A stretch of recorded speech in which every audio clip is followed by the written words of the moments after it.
తెగించేశాడు, ఇంకా పెద్ద కేకలేశాడు. దావీదు కుమారుడా,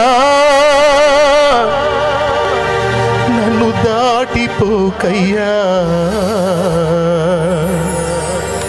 నజరేతువాడా,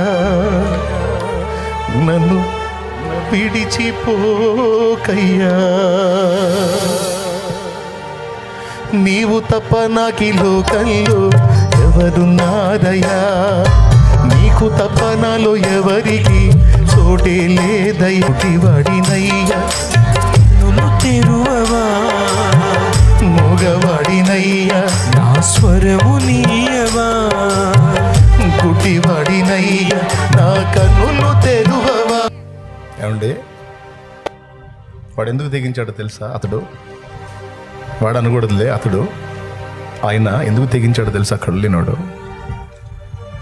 ఈ దరిద్రులు ఏం చేయాలండి? వచ్చిన దరిద్రులు ఏం చేయాలి?